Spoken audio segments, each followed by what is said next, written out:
Hello friends, ओम श्री गणेशाय नमः। जय श्री कृष्णा। आप सभी का स्वागत है आपके अपने यूट्यूब चैनल पर।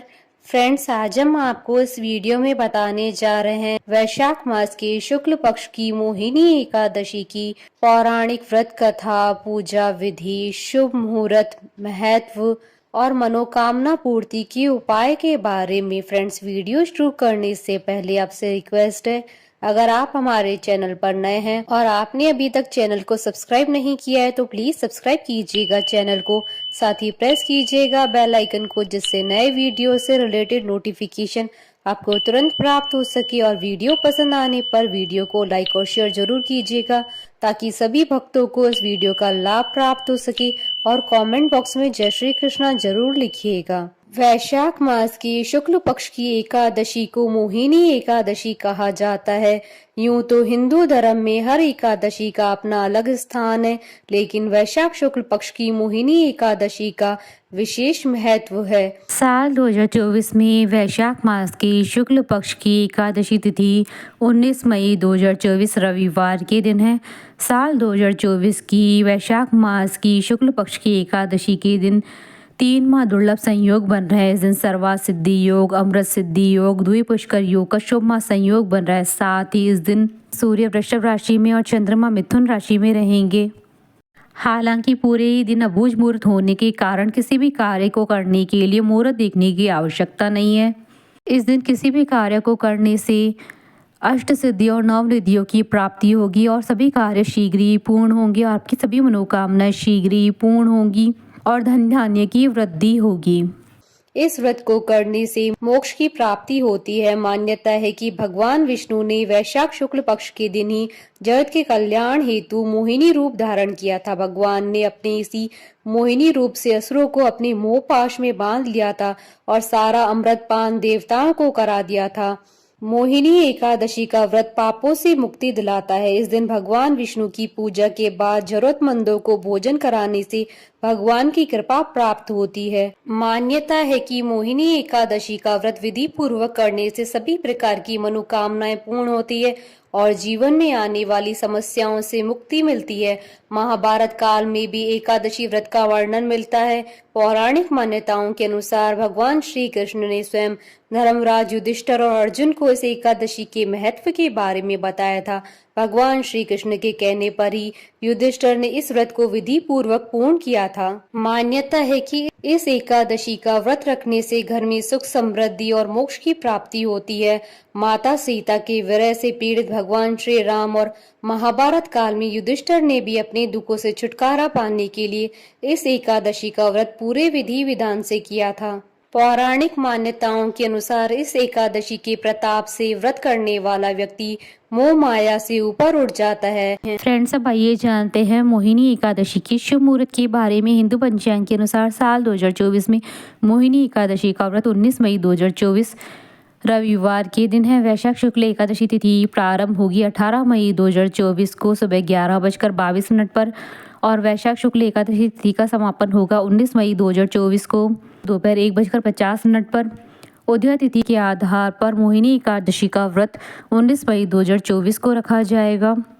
व्रत पारण का समय रहेगा 20 मई 2024 को सुबह 5:37 से सुबह 8:19 तक और हरिवासर समाप्ति का समय रहेगा 20 मई 2024 को दोपहर 3:58 पर।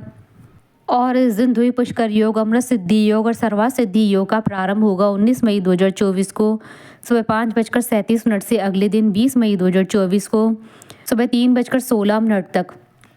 और इस दिन ब्रह्म मुहूर्त रहेगा सुबह 5:40 से सुबह 6:27 तक। और अमृत काल का मुहूर्त रहेगा 19 मई 2024 को सुबह 10:15 से सुबह 11:49 तक। और पारिवारिक अनुष्ठान के लिए मुहूर्त रहेगा दोपहर 3:42 से शाम 5:16 तक। फ्रेंड्स, अब आइए जानते हैं मोहिनी एकादशी व्रत के नियमों के बारे में। मोहिनी एकादशी के दिन कांसे के बर्तन में भोजन न करें। मांसाहारी भोजन, मसूर की दाल, चने व कौंदों की सब्जी और शहद का सेवन न करें। व्रत वाले दिन जुआ नहीं खेलना चाहिए। पान खाने और दातून करने की भी मनाही है। फ्रेंड्स, अब आइए जानते हैं मोहिनी एकादशी व्रत की पूजा विधि के बारे में। एकादशी के दिन ब्रह्म मुहूर्त में उठकर घर की साफ सफाई करें। स्नान के बाद स्वच्छ वस्त्र पहने व्रत का संकल्प लें। भगवान विष्णु की प्रतिमा या फोटो के सामने दीपक जलाएं। भगवान विष्णु की प्रतिमा को अक्षत, फूल, मौसमी फल, नारियल और मेवे चढ़ाएं। पूजा करते वक्त तुलसी के पत्ते अवश्य रखें। धूप दिखाकर श्री हरि विष्णु की आरती उतारें। अब सूर्य देव को जल अर्पित करें। एकादशी की कथा सुने या सुनाएं। रात्रि के समय श्री हरि का स्मरण करें और भजन कीर्तन करते हुए जागरण करें। द्वादशी के दिन एकादशी व्रत का पारण करें। सर्वप्रथम भगवान की पूजा कर ब्राह्मण अथवा जरूरतमंद को भोजन आदि करवाएं और उन्हें दान दक्षिणा दें। इसके पश्चात ही स्वयं भोजन ग्रहण करें। फ्रेंड्स, अब आइए जानते हैं मोहिनी एकादशी पर सर्व कामना सिद्धि के लिए किए जाने वाले उपायों के बारे में। सुख समृद्धि पाने के लिए इस दिन पीले चंदन या केसर में गुलाब जल मिलाकर टीका या बिंदी लगाएं। इस उपाय को आप रोज भी कर सकते हैं। एकादशी पर दक्षिणावर्ती शंख में कच्चा दूध व केसर डालकर भगवान श्री कृष्ण का अभिषेक करें। इससे धन लाभ के योग बनेंगे। एकादशी की शाम को तुलसी के पौधे के सामने गाय के घी का दीपक जलाएं और तुलसी के पौधे को प्रणाम करें। इस दिन विष्णु मंदिर में गेहूं अर्पित करें। बाद में थोड़े से गरीबों को भी दान कर दें। इससे परिवार में सुख शांति बनी रहेगी। इस दिन आप किसी राधा कृष्ण मंदिर में जाकर दर्शन करें और पीले फूलों की माला राधा कृष्ण को चढ़ाएं। इससे आपकी सभी परेशानियां समाप्त हो जाएंगी। फ्रेंड्स, अब आइए आरंभ करें मोहिनी एकादशी की व्रत कथा। धर्मराज युधिष्ठिर कहने लगे कि हे कृष्ण, वैशाख मास की शुक्ल पक्ष की एकादशी का क्या नाम है और उसकी कथा क्या है? इस व्रत की विधि क्या है? यह सब विस्तार पूर्वक बताइए। श्री कृष्ण कहने लगे कि हे धर्मराज, मैं आपसे एक कथा कहता हूँ जिसे महर्षि वशिष्ठ जी ने श्री रामचंद्र जी से कही थी। एक समय श्री राम बोले कि हे गुरुदेव, कोई ऐसा व्रत बताइए जिससे समस्त पाप और दुख का नाश हो जाए। मैंने सीता जी के वियोग में बहुत दुख भोगे हैं। महर्षि वशिष्ठ जी बोले, हे राम, आपने बहुत सुंदर प्रश्न किया है। आपकी बुद्धि अत्यंत शुद्ध और पवित्र है। यद्यपि आपका नाम स्मरण करने से मनुष्य पवित्र और शुद्ध हो जाता है, तो भी लोकहित में यह प्रश्न अच्छा है। वैशाख मास में जो एकादशी आती है उसका नाम मोहिनी एकादशी है। इसका व्रत करने से मनुष्य सब पापों तथा दुखों से छूटकर मोह जाल से मुक्त हो जाता है। मैं इसकी कथा कहता हूँ, ध्यान पूर्वक सुनो। सरस्वती नदी के तट पर भद्रावती नाम की एक नगरी में द्युतिमान नामक चंद्रवंशी राजा राज्य करता था। वहाँ धन धान्य से संपन्न व पुण्यवान धनपाल नाम का वैश्य भी रहता था। वह अत्यंत धर्मालु और विष्णु भक्त था। उसने नगर में अनेक भोजनालय, प्याऊ, कुएं, सरोवर, धर्मशाला आदि बनवाए थे। सड़कों पर आम, जामुन, नीम आदि के अनेक वृक्ष भी लगवाए थे। उसके 5 पुत्र थे, सुमन्ना, सुबुद्धि, मेधावी, सुकृति और दृष्ट बुद्धि। इनमें से 5वां पुत्र दृष्ट बुद्धि महापापी था। वह पितृ आदि को नहीं मानता था। वह वैश्य, दुराचारी मनुष्यों की संगति में रहकर जुआ खेलता था, पर स्त्री के साथ भोग विलास करता था तथा मद्य मांस का सेवन करता था। इसी प्रकार अनेक कुकर्मों में वह अपने पिता के धन को नष्ट करता था। इन्हीं कारणों से त्रस्त होकर पिता ने उसे घर से बाहर निकाल दिया था। घर से बाहर निकलने के बाद वह अपने गहने कपड़े बेचकर अपना निर्वाह करने लगा। जब सब कुछ नष्ट हो गया तो वैश्य और दुराचारी साथियों ने उसका साथ छोड़ दिया। अब वह भूख प्यास से अति दुखी रहने लगा। कोई सहारा न देख चोरी करना सीख गया। एक बार वह पकड़ा गया तो वैश्य का पुत्र जानकर चेतावनी देकर छोड़ दिया गया, मगर दूसरी बार फिर से पकड़ में आ गया। राजा की आज्ञा से इस बार उसे कारागार में डाल दिया गया। कारागार में उसे अत्यंत दुख दिए गए। बाद में राजा ने उसे नगरी से निकल जाने के लिए कहा। वह नगरी से निकलकर वन में चला गया। वहां वन्य पशु पक्षियों को मारकर खाने लगा। कुछ समय पश्चात वह बहेलिया बन गया और धनुष बाण लेकर पशु पक्षियों को मारकर खाने लगा।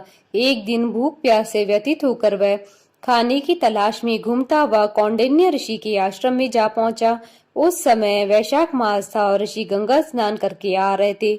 उनके भीगे हुए वस्त्रों के छींटे उस पर पड़ने से उसे कुछ सद्बुद्धि प्राप्त हुई। वह कौंडिन्य मुनि से हाथ जोड़कर कहने लगा कि हे मुनि, मैंने जीवन में बहुत पाप किए हैं। आप इन पापों से छूटने का कोई साधारण बिना धन का उपाय बताइए। उसके दीन वचन सुनकर मुनि ने प्रसन्न होकर कहा कि तुम वैशाख शुक्ल की मोहिनी नामक एकादशी का व्रत करो। इससे समस्त पाप नष्ट हो जाएंगे। मुनि के वचन सुनकर वह अत्यंत प्रसन्न हुआ और उनके द्वारा बताई गई विधि के अनुसार व्रत किया।